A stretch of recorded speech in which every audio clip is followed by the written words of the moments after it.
All right, let's just go live right away. I was going to wait a little bit. I was going to try to work on, let's get some artwork going. Um, let's figure out everything else as far as my thumbnail and all that stuff. I'm not even going to do it. Let's just get started. What's going on with the Lakers right now? Somebody want to explain to me what is happening to the Los Angeles Lakers right now? This team looks awful. They look really, really bad. They're 1-4 in their last 5 games. They haven't even really, to be honest with you, looked competitive in their last 5 games. I'm not 100% sure what team that I'm watching right now because I started getting excited about this team. I started thinking to myself, hey, I think we got a squad, not because of the in-season tournament win, but because they were getting healthy, because they were starting to look good. It looks like a completely different team. They haven't even gone into the tough stretch of their schedule yet since the in-season tournament. Dallas without Kyrie and missing a lot of role players. Two games against the San Antonio Spurs, who had lost 17 and then 18 in a row until they finally beat the Lakers. A New York Knicks team that is, what's the best way of putting the New York Knicks team? A top 5, maybe top 6 in the Eastern Conference, but you're supposed to win that game at home. And then now against the Chicago Bulls, who are not expected to do anything this year. The only thing the Chicago Bulls are expected to do this year is literally trade a lot of their players and try to figure out what they're going to do from a big picture perspective. And so far, the Chicago Bulls look like they had Jordan Pippen, Kukoc, Steve Kerr, John Paxson, and Luke Longley on the team. It's a completely different team than we're all accustomed to. This is bad basketball. It's just bad basketball. The product right now of Lakers basketball is bad basketball. Go through. I mean, you want to look at individual players, you want to look at individual performances, feel free to. You can do that. Other than really the main players, it's the same guys that are really not delivering. And listen, there's not enough defense from the Lakers right now, but I'm going to look at individual performances for a quick second. For all those that keep protecting D'Angelo Russell like he's the second coming of Jesus. D'Angelo Russell, 2 points, 1 of 6 from the field, literally did nothing to impact the game. There's a player that I've been hesitant to go after because he's been in and out of the lineup.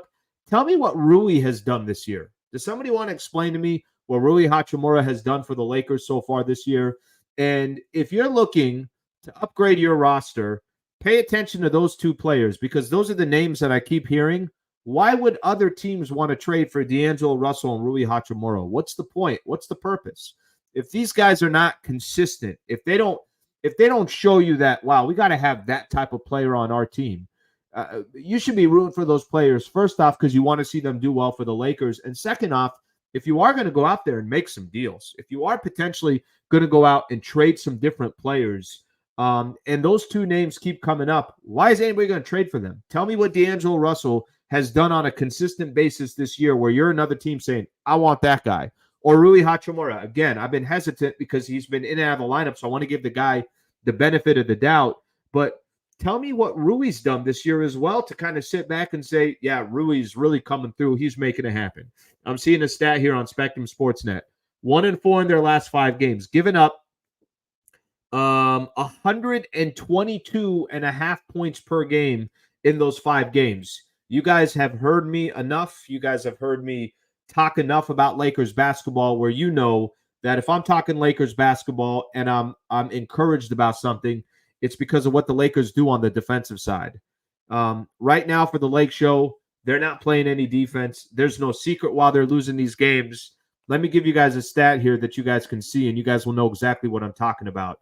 Over these last stretch of games, they gave up 127 to the Dallas Mavericks, 119 to the Spurs, 129 to the Spurs, 124 to the Knicks, and then another 124 points tonight against the Chicago Bulls. It's been a complete shit show. I don't know how else to put it. It really has. In these 5 games, there's nothing and no defense for what the Lakers, how they look, how they're playing.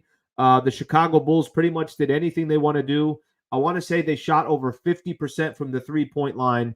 It's been incredibly frustrating to watch, and I don't really have much of a defense to this Lakers team. I don't. If you're tuning in to hear me help you, I don't think I'm going to be the guy for you tonight. I don't. I just think I'm going to target this team and go after them because it's not good basketball. And this is a team that we're expecting to be playing good basketball. This is a team that is supposed to be fighting for one of those top 5 seeds, at least in the Western Conference, even though I would have told you they were a top 5 team coming into the season in the NBA.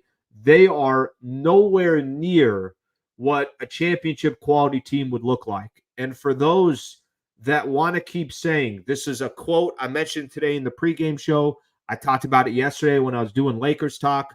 When I heard LeBron say to Brad Turner of the LA Times that go look at the Indiana Pacers, they're struggling too because of this in-season tournament. Well, what the hell were we paying so much attention for the in-season tournament? That's the excuse that the Lakers are having, is they hit such a high for winning a tournament that literally does not mean anything, that now they're on a low. Well, why don't we then just not care about the in-season tournament? That if this is what I guess I'm trying to figure out with this Lakers team, was this Lakers team so focused and so invested in an in-season tournament where, by the way, they played some of the worst teams in the NBA in the group play. Yes, I'm throwing shade at the in-season tournament because I don't think it was that big of a deal. They played Memphis, they played Portland, they played the Utah Jazz, Phoenix a couple of times. I know Phoenix have KD and Devin Booker. They beat that team once with those two guys. Give them credit for that team. They beat New Orleans. They beat Indiana. It's not like they had to go through Minnesota, OKC, Denver, and then have the Boston Celtics or the Milwaukee Bucks waiting in the finals. No, we've seen the Lakers against good teams, and they have not performed all that well. So I think there's a lot of times that you're watching Lakers basketball right now. I get such a migraine from hearing people say, well, they had such a high from the in-season tournament. Guys, the tournament doesn't mean anything. Do you really need to have a high for the in-season tournament and make that be your excuse of now coming back to reality? That's the dumbest thing that I've ever heard. It really is. Like I have a difficult time trying to process that and understand it. On top of that, they literally haven't even started playing the good teams yet. If I told you the 3 best teams the Lakers are going to play over the last week and the week coming up, I would tell you that it's Minnesota, OKC, and Boston. They're 1-4 in 5 games, and they have yet to play Minnesota, OKC, and Boston. Number 2 in the West, or number 1 in the West, number 2 in the West, and number 1 in the Eastern Conference. It's bad basketball. I don't have a solution for this Lakers team. How about the depth? Remember when all we were talking about is the Lakers depth? And watch out for the Lakers depth. Look how many different players that these guys are going to have. They're going to go 10, 11 deep. By the way, I bought into it. You guys can go back and listen to a lot of the stuff that I've said over the last couple of months. I'm as guilty as anybody else. I'm like, yeah, they have depth. No, they got guys that know their position and they could all focus on the things that they do well. This team looks really, really bad right now. And if somebody wants to come with me that depth, I mean, I guess you could say 5 players in double figures. I mean, the guys that are doing their jobs, Taurean Prince stopped taking 13 threes in a game. He took 8 today, but he shot 50% from 3. Cam Reddish, I know Cam's not hitting every shot, but I don't think any Laker fan could be upset at Cam's effort and what he's trying to do on a night-in, night-out basis. That's really the Lakers' depth right now. Can you rely on Christian Wood? Can you rely on Jared Vanderbilt? Can you rely on Rui Hachimura? Can you rely on Jackson Hayes? Can you rely on Gabe Vincent? Or not Gabe Vincent, I'm sorry, Max Christie. You can't rely on any of those players. None of them. Literally, you cannot rely on any of those players right now. Reeves is the only one off the bench doing anything on a consistent basis. And then you got your starters. Some nights it's going to be okay. Sometimes it's not. And then D'Angelo Russell. I didn't. If you told me D'Angelo Russell didn't play tonight, I would believe you. I would genuinely believe you that D'Angelo Russell didn't play tonight. All right, I had to get that off my chest. I don't know what this team is. They look they don't look good at all. They don't look like they have much direction. Whoever you want to bitch and complain about and focus your attention to, feel free to. I'm all ears for that. I'm all ears to listen to who you guys think that, this problem is coming from. You got Anthony Davis churning his ankle in, the middle of the game as well. That's just kind of to add insult to injury. You got the Lakers with a second of a back-to-back coming up tomorrow against Minnesota. I think Minnesota lost in their game. Let me double check here, but I'm pretty sure they lost. I want to say they were playing Philly and they lost that game. But they'll be in a second of a back-to-back as well. But they're obviously going to be a lot fresher just because they're a lot younger of a team. Who knows how Anthony Davis is feeling? Usually, if you turn your ankle, that's something that, okay, I'm going to tighten up my shoes or the one shoe that I got where I turned my ankle. But eventually, I got to take that shoe off. And when I take that shoe off, that ankle is just going to swell. You're going to need ice. You're going to need everything else. And just to walk on it after that, it makes it a lot more difficult. But you're able to kind of go through that pain initially because you got your shoes tied. Maybe you have an ankle brace or something like that. So I would not be surprised or shocked at all if Anthony Davis says, guys, I just turned my ankle, second of a back-to-back against Gobert and Karl Anthony Towns. Give me a second to rest this thing, and I'm going to see if I could go against Chet Holmgren or the OKC Thunder coming up on Saturday. What a bad game. You know, when I put this, see this title right here, it says Lakers lose to the Bulls 124 to 108. For the last week or so, I don't even have to change anything but the team that the Lakers are playing and the score. But I could leave Lakers lose. Lakers lose 2. I could basically just leave that in there because that part's not changing. I got a lot of comments here. Just a quick reminder here, you throw a super 100%. I'm going to read that super chat. And subscribe to the channel if you don't mind. Got a couple here. Play to strengths, not your weaknesses. We are not Golden State Warriors.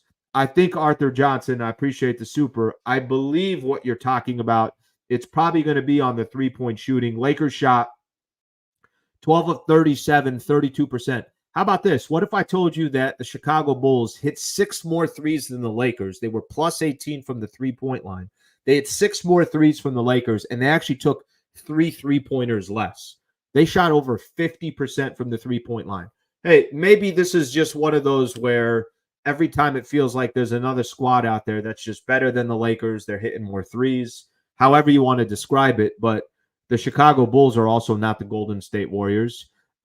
This was the same issue the Lakers were having in the last game. You guys remember I was going through the stat line, and it was Taurean Prince was 3 of 13. I think Braun was 2 of 8, something like that. I don't know if I have them exactly right, but they're firing up threes as if they're this unbelievable three-point shooting team, and they're not. Michael Thompson, I was doing the pregame show with today, he's telling me on radio, he's like, yeah, just dominate in the paint. That's all the Lakers have to do is just dominate in the paint. Well, they did 54 to 34, but they still ended up taking more three-pointers than Chicago Bulls. So when you're in the paint, you're dominating the Chicago Bulls, yet you don't live in there even longer to take advantage of that. All right, let me get some more of your guys' comments here. Here is Witten Freeland. Bench D'Lo, start Reeves. Freaking D'Lo. Man, do something out there. Got to do something. Be more aggressive. You guys remember after the Lakers won in that in-season tournament and they beat the Pacers, and he was talking to Bruce Brown, and I was sitting back and I was saying to myself, I think I mentioned in the video too, right after the game, that I like this version of D'Angelo Russell. D'Angelo Russell seemed like he was a lot more taking things more personal. D'Angelo Russell seemed like a player that was, okay, hey, I got a reason why I want to go after somebody else. Well, if you don't play games like that on a night in, night out basis, I don't know how to help you, but this definitely is not the basketball that anybody's looking for. And from D'Angelo Russell, how is this, if I'm D'Lo, I'm asking myself, I'm sitting in that locker room or shower tonight, A, I got to be better just because you're a player that is expected to be a lot better. And B, whether his future is with the Lakers or it's somewhere else, don't you got to also show that you got a lot more value? And that has not been the case. Please just move on from D'Lo. Incredibly frustrating team. Let's see what else we got here. We should go 0-4 over our next 4 games. We'll be under 500. Ham is on the hot seat. I don't know if Ham's on the hot seat, but the 0-4 could definitely be the case. I want to see something in the standings here real quick. I don't usually come out here hot like this, firing, but what the hell do you want me to do? It's just bad basketball. Like, honestly, just the product is not good. They can't get stops if their life depends on it. The team is very predictable. I mean, they come out sometimes. I think they started the game. Would Braun have 7 of the first 9 points? Couple highlight this, couple highlight that. Lakers are feeling good, walking over to the bench. Bulls like, cool, timeout, come back, and it's 11-9 Chicago. They go on a 7-0 run or whatever it was. 15-13 are the Lakers. They've lost 3 in a row. They're 9th in the Western Conference standings right now. Phoenix is just behind them by half a game, but it's okay. They won the in-season tournament. It's all good. Put up another banner. Throw up another banner for that 7-game tournament. Makes a lot of sense. All right, let's read some more of these here. Bulls don't want D'Lo. I'm gonna go back to something that I said earlier. If I'm another one of these teams that's watching this, if you're making cases to go get certain players, I get it. Sometimes you just want to shed salary. Sometimes you want to put yourself in a position where if the Chicago Bulls move on from Zach LaVine, I'm sure part of that is because they don't want to pay the, whatever he has left. I know his contract's $215 over 5 years, and he's got 4 years left, but just not good basketball. Time to bench Russell. I don't know if it's going to get to that, but as you can tell, there's a lot of people that feel a certain way. Why play Gabe Vincent? I'll tell you why they played Gabe Vincent. They played Gabe Vincent, who has not played, I want to say, since October 30th, because who else are they going to play? It's not like you got guys out there that are reliable right now. What Gabe play? He only played 14 minutes. What do you got to lose? I mean, end of the first quarter, Lakers are down 11 again. By the time you get to the start of the fourth quarter, I think they're down, 12, something like that. End up losing the game by 16. Listen, Chicago's playing better basketball. They are. When I was preparing for the pregame show tonight, I was spending some time looking at Chicago, and even though their record is 11-17, since Zach LaVine got injured 9 games ago, now 10 games ago, they're 7-3. No, I'm sorry. They are, 7-3 since he's been out. So he's missed 10 games. They went 7-3. They're playing better basketball. They've beat Milwaukee in this run. They beat Miami. They beat Philly. They beat the Lakers. So Chicago's playing better basketball. Are they 16 points better than the Lakers? I mean, how many more excuses are we going to make for this team? All right, let's keep going here. There's so many comments right now. Okay, let's go back to the other one. For his contract, really has not impressed me one bit. I don't know what he's done all year. But here's the thing. I want to go back to this, and I mentioned a little bit earlier. When a player is not in the lineup a lot because he's in and out of the lineup. He was having what do you have? He had the fractured nose. He had, what did he have earlier in the season? I'm trying to think off the top of my head. He's been in and out of the lineup. I want to give that guy some extra rope. I want to give that guy the benefit of the doubt. But here's the reality with Rui. What has he done this year? What has he done? And maybe some of it, I know people say, oh, well, Darvin's not giving him enough time. He's not putting him in a position where he can succeed. Rui's getting paid. Rui's getting 17 a year. I don't know if you guys remember in the summer, Brian Windhorst I had on in the summer as well. Both him and I was kind of like, okay, that Rui contract, okay, I think the Austin Reeves, no problem. That one's going to cash itself out. D'Angelo Russell told me a 2-year deal, and he's actually got a team option in the second year. Rui had a good playoff run. Rui's career is not what he did in the playoffs. What he did in the playoffs was abnormal to what he's done the rest of his career. Give him all the credit in the world because he was really good in the playoffs, but Rui has also not been something, definitely has not been something that any of us, I think, are looking at and saying, hey, this is perfect. This is going just as planned. All right. Sliwa bringing the heat. Sliwa pissed. I saw that too. Sliwa unleashed. And Sliwa sneezes. 3 guarantees in life. Death, taxes, and me sneezing when I'm breaking down a Lakers game. All right, let's see what else we got here. Sliwa sounds like he wants to break something. You know, back in the days when I was a kid, when I was like 15, if I had a remote next to me watching a Lakers game, not good for the remote. Like an idiot. You know what I mean? I'm not like that anymore, but, you know, as a kid, Anthony Peeler wasn't hitting that corner 3. Hit the corner 3, Peeler, and I won't throw the remote. You know what I'm saying? All right, let's see what else we got here. I'm going to read some of these comments. Man, this is the most disappointing thing to read right here. Healthy Lakers equals worst version of Lakers. You might be right. You might be right on that. Not literally, but that's the most disappointing thing to read right there because for me, I thought the in-season, or I'm sorry, I thought once the Lakers started getting healthy, which was really starting to happen against the Pelicans, it was happening against the Indiana Pacers. It's like freaking watch out for the Lakers. And now all you've seen is this thing just completely crater and 1-4. I wasn't expecting this. I have a Go Clippers in here. Look, now I'm actively rooting for the Dallas Mavericks to just be, what is that score? Now I need that score here real quick. It's trolling me. Dallas down 4. Come on, Maz. Come on. Now they have won 9 in a row or 8 in a row, something like that. Best bench in the league. Yeah, right. Yeah, I'm with you. Forget all that. Might be a malt liquor night. See what going off. Get whatever you need, man. Get whatever you need. Okay. I got a couple other things that I want to get into here real quick. And if you guys got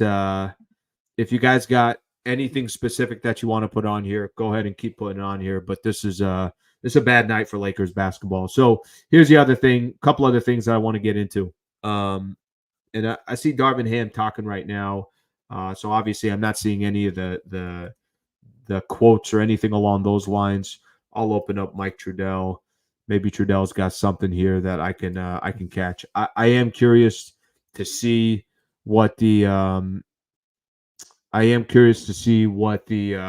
comments are going to be and what some of the excuses you want to call it or whatever you want to call it that's going to come from the Lakers. But they don't have any excuses, so let's not make any excuses for them. This is just a team right now that is trying to figure out what the hell they are. If we did think that they were a squad that was figuring it out, we're completely wrong. And this game that they got coming up tomorrow against the Minnesota Timberwolves, I don't feel good about. I didn't feel good about, period. Now, if you're going to add Anthony Davis, how's he going to be feeling? Is he, just a version of himself? How the hell we win in that game tomorrow? And then you got OKC, and then you got Boston. So whoever said that they might go 0-4 in those next 4 games or whatever you're saying, you might not be wrong on that, and they could find themselves below 500. Okay. Let me get a couple more of these comments here, and then let's go from there. Zero identity. Interesting.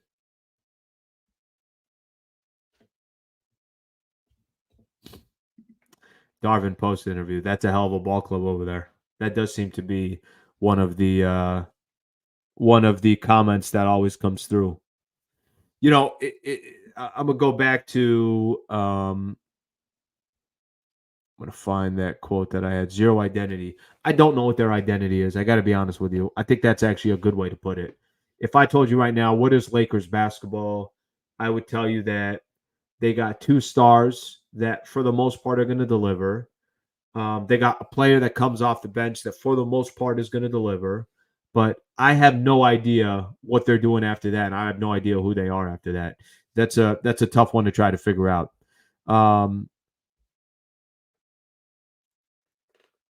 Just rest everybody tomorrow, to be honest. Embarrassing. I got people upset at the banner. They're not going to take down the banner, guys. So that's not going down. Now, I think the banner is ridiculous, but that's not going anywhere. Okay. I'm gonna ask Laker fans here. Is this an overreaction? Am I overreacting off just a 5-game sample size where the Lakers didn't play good basketball? If there's some people out there that feel, hey, the team is fine, give them a second, or whatever excuse or reason that you have for them. I'd like to hear some people tell me why the Lakers are all good and why the Lakers are going to turn some stuff around. I just want to see something that's a little bit different of a perspective. I think would be interesting because my perspective right now is I don't know what they are. I said it's ridiculous if they were that good in the in-season tournament because it was the in-season tournament. Like that still doesn't process to me that we're gonna play our best basketball in this in-season tournament. Where I don't think a lot of the other teams cared nearly as much as the Lakers did. At least it doesn't seem like it. Maybe I'm wrong on that one. But if you have some encouraging stuff that you feel like, hey, let's pump the brakes here. Everything's going to be okay. The Lakers will be fine. Tell me, explain it to me, because I'd be curious to know what your angle is on that. Because right now, I don't think I have that angle personally. Okay. Underdog Fantasy is a proud partner of do this here is a proud partner of my channel. I'm very appreciative that they're here. Actually got a really cool email from a listener or a fan that's a part of this specific post game or is on my YouTube and was telling me a story that he signed up for Underdog Fantasy. He got the $100 first deposit match. So he put $100 in, got the $100 of free play that he could have on the website. Bet it all on one game, not necessarily one game, but played the, obviously the higher or lower through some of the other stat projections and won on his first try and was basically telling me, hey, I'm going to probably cash out on this. Awesome. Do what you got to do. I'm glad that he shared that story with me. If anybody else has stories with me on your experience with Underdog Fantasy, let me know. I'm going to just lay it out for you right here. They'll match your first deposit up to $100. You put $50 in, they'll match it. You have $50 free in that account. You put $100 in, they'll match it. You'll have $100 free on top of the 100 that you put in. The way you play, I always do pick'ems. So pick'ems, look how easy it is. Pick'ems right here. Pre-game, I do games that have yet to be played. I pick NBA because NBA is my favorite sport. And then one game coming up tomorrow. Let's just use that game as an example. Washington at Portland. Actually, you know what? No, let's not do that. Let's do NFL. Rams got a game tomorrow, so we might as well play the Rams game tomorrow. There's a lot on the line for both of these teams because both teams are tied at 7-7, are trying to make the playoffs. Derek Carr, over 233.5 passing yards. I'll go lower. I don't think he gets to that number. I think Rams are going to do work tomorrow. Matt Stafford, I don't care what the number is. He's going to be above it, 247.5. So I got Derek Carr lower. I got Matt Stafford higher. That's how easy it is. You put your bet in however much you want. You could get paid out 3 times as much. And I put $10 in. You could play and earn $30. All I got to do is get these two right. Derek Carr lower, Matt Stafford higher, and that's all it takes. Code is HoopsLA. Put the code in HoopsLA, get that $100 deposit match. Appreciate you guys hanging around for that. Okay, let's get a couple of these in.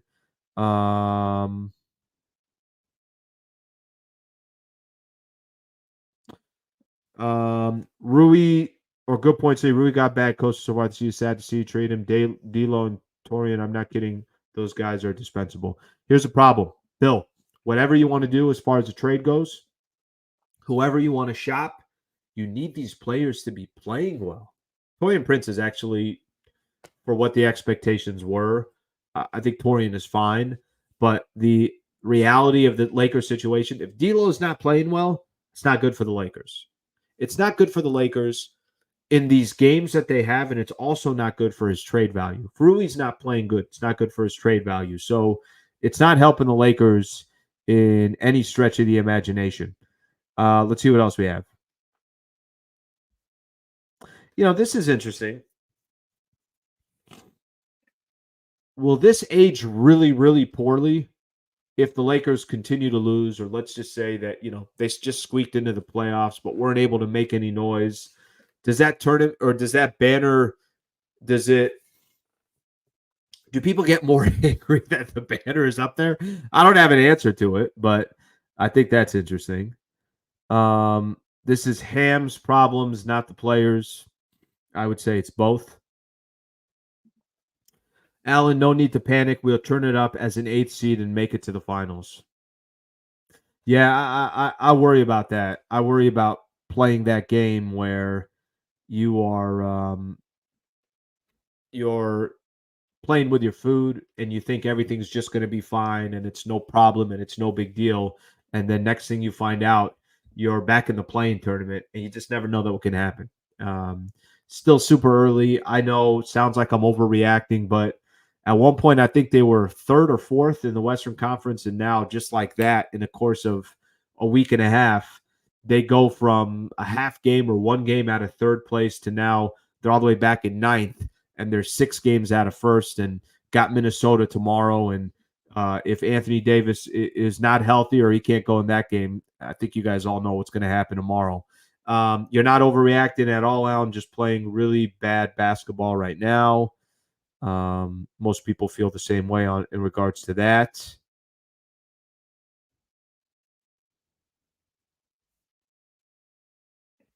As of now, we're pretenders, not contenders. Okay, let's take a quick look here.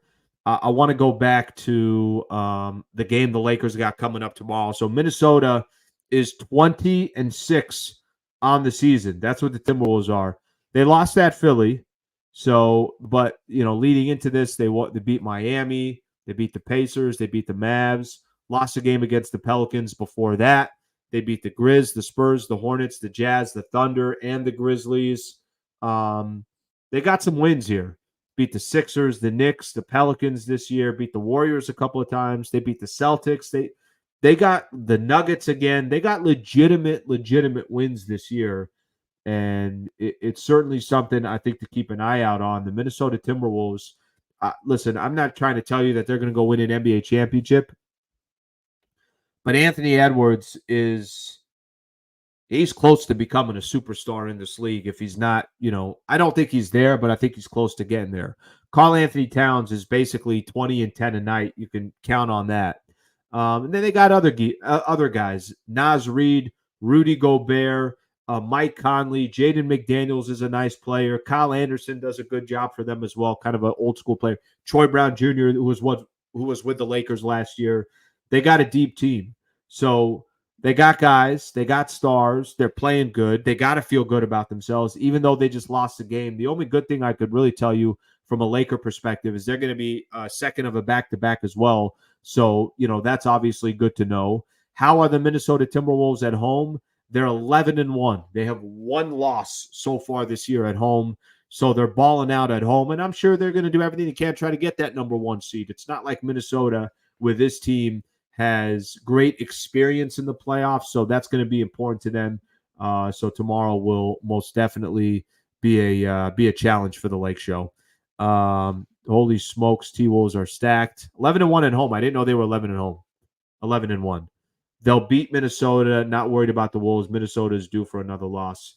Yeah, so are the Lakers. I mean, why? I would definitely not give the Lakers the benefit of the doubt in a game like that against Minnesota. I can't make much of a case for you at all that they're going to win tomorrow. I think the big news right now, as we sit here, is we'll have to sit and wait and find out what's going to happen with Anthony Davis and see if he's good to go tomorrow. But I cannot tell you how disappointed I am watching Lakers basketball. It actually, I'm going to go back to something in the pregame show. When I started seeing how good the Bulls have played over this stretch and some good wins, I'm like, no, come on. They're not losing to the Bulls, are they? That there were some games on this schedule that you're like, okay, got to win that one. Okay, that one's going to be important. Okay, that one you should win because it's the Knicks, but you're at home. Dallas game you have to have because Kyrie's not there and some other role players are missing. Coming into this Bulls game, I'm like, is this going to be like those games as well, where I'm doing a post-game show and I'm bitching and complaining that the Lakers lost game? I'm like, nah, that can't happen. That can't actually happen. Well, it feels like it happened. Okay, I think I've had this for the last couple of post-game shows. I think we are going to change that because I think it's bad luck. We're not going back to that one for a while. We're just going to change that one up. Okay? So let's change that one up just for the mojo to change a little bit. We need new mojo. I need Laker fans out there. Whatever you did today, don't do it tomorrow. So change everything. If you brush your teeth with your right hand, start using your left hand. Okay? If you sleep on the right side of the bed, tell your girl, your significant other to switch sides. Or if you don't have a partner, you just sleep on the other side. Okay? Need you to change things up here. We got to change the mojo. All right, are we done here? I think we're done, my people. I think we're done here.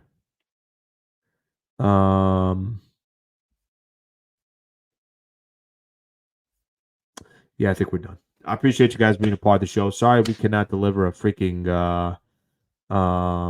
any W's here. I feel like I'm part of these L's as well. But that's all we got. Mavs lead over the Clippers. Okay, don't jinx it there, brother. Don't jinx it. We just got 105, 104. Okay, we'll see what happens. Lake fans, appreciate you guys tuning in. Always appreciate you guys being a part of the show. Love reading all the comments. I know wins or losses, however you want to look at it, but just having you guys around, consistently being on this channel, I greatly appreciate that. Please subscribe to the channel if you don't mind. Hope you guys have a good rest of your night. I'll see you guys tomorrow after the Lakers take on the Minnesota Timberwolves. Thanks, Laker fans. Appreciate it.